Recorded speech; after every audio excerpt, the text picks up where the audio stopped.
Hmm. Bonjour, mon nom est Mauricio Campbell Martinez. Mon numéro d'étudiant est 037065 et aujourd'hui, pour ce vlog, on va parler de Les Troyennes, écrit par Euripide, traduit par Artaud.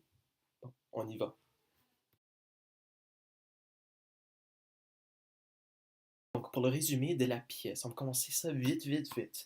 Neptune parle de lorsqu'il est érigé Troie, et ensuite il rentre de lorsque Troie tombe en ruine et en flammes à la main des Grecs, et les conséquences que subiront ensuite les Troyennes, qui vont comme ceci.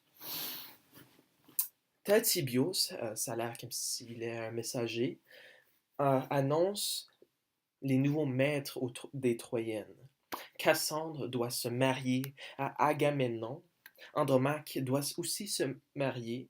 Elle doit se marier à Neptolème, au fils d'Achille. Cassandre, c'est un très grand. C'est très tragique parce que Cassandre est supposée d'être une vierge pour le reste de sa vie, mais pas à cause de cet incident-ci. Écube devient esclave à Ulysse, son plus grand ennemi. Um, Polyxène est morte à la tombe d'Achille, ce qui est aussi très tragique aux yeux d'Écube. Um, ensuite, Andromaque a un enfant, il s'appelle Astyanax. Et ensuite, de peur qu'il pourrait commencer une révolte une fois qu'il grandit, il tue Astyanax lorsqu'il il est juste un petit bébé. Et donc ensuite, Ménélas veut tuer sa femme Hélène pour être infidèle. Et ensuite, il y a un gros argument entre Ménélas, Hélène et Écube. Et Écube dit que oui, Ménélas, tu devrais tuer Hélène. Alors c'est ça qu'il fait. Hélène supplie, mais Ménélas dit que oui, il va apporter Hélène en Grèce et après ça, elle va être tuée. Astyanax est poussé d'une montagne, ça a l'air, et enterré avec le bouclier de son père et les richesses de Troie.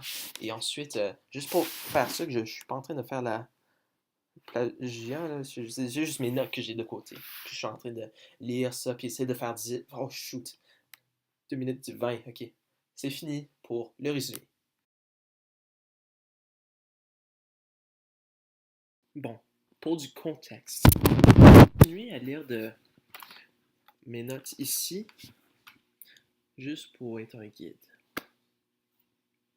Bon, tout a commencé lorsque Paris, ou Paris, fils de Priam et Écube, prince de Troie, enlève Hélène, l'épouse de Mélénas, le roi de Sparte. Ensuite, Mélénas, le roi de Sparte, se rencontre avec tous les autres rois de la Grèce, et ensuite ils se bandent ensemble pour battre les Troyens. Et ensuite, pour une période de 10 ans, 10 longues années de bataille avec Troie, à la fin des 10 ans, les Grecs rentrent finalement dans la ville grâce au cheval de Troie, concocté par Ulysse. Si vous n'êtes pas familier avec le cheval de Troie était un cheval fait en bois immense.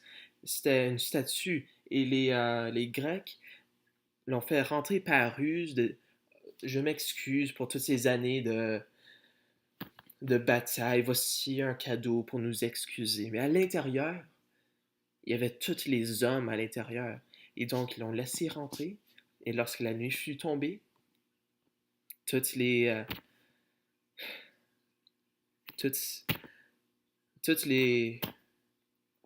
Coudon, c'est quoi le mot là encore? Toute l'armée des rois de Grecs sont sortis et ils ont mis en flamme la Troie. Et voici pourquoi Euripide a décidé d'écrire cette tragédie, parce que ça l'est une tragédie, et donc il voulait faire, d'après mes sources, il voulait montrer l'absurdité de la guerre, puis comment c'est tragique au fond. Et je crois qu'il a réussi. Et bon, voilà. C'est tout pour le vlog d'aujourd'hui.